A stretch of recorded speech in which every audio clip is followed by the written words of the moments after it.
Pada zaman dahulu kala, di tanah Parahyangan yang sering disebut sebagai Tatar Sunda, berdiri sebuah kerajaan dengan sejarah yang sangat menarik bernama Kerajaan Pajajaran.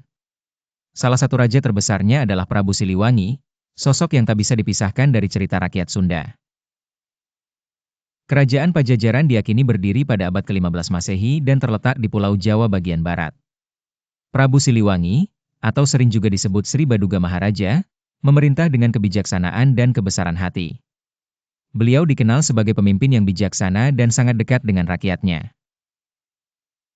Diceritakan bahwa Prabu Siliwangi tidak hanya mahir dalam ilmu pemerintahan dan peperangan, tetapi juga sangat memerhatikan pengembangan budaya dan agama. Di bawah kepemimpinannya, agama Hindu dan Buddha berkembang pesat. Banyak kuil dan wihara dibangun sebagai tempat ibadah, sekaligus menjadi pusat kebudayaan bagi masyarakat. Prabu Siliwangi juga terkenal dengan kebijakan agrarianya yang sangat mutakhir untuk zamannya. Ia menerapkan sistem sawah irigasi yang membuat hasil pertanian meningkat pesat dan rakyatnya hidup makmur. Selain itu, beliau juga membuka banyak hutan untuk dijadikan lahan pertanian, meningkatkan produksi pangan kerajaan Pajajaran.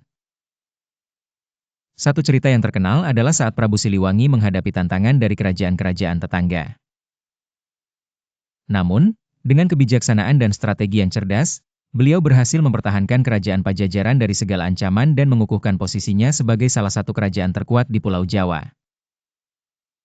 Legenda menceritakan bahwa Prabu Siliwangi memiliki kesaktian luar biasa. Salah satu kisah mistis yang populer adalah ketika beliau kabarnya menghilang secara gaib.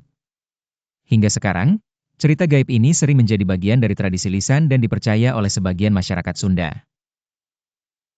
Warisan Prabu Siliwangi bukan hanya sekadar cerita sejarah, tetapi juga nilai-nilai luhur yang terus dipegang oleh masyarakat Sunda.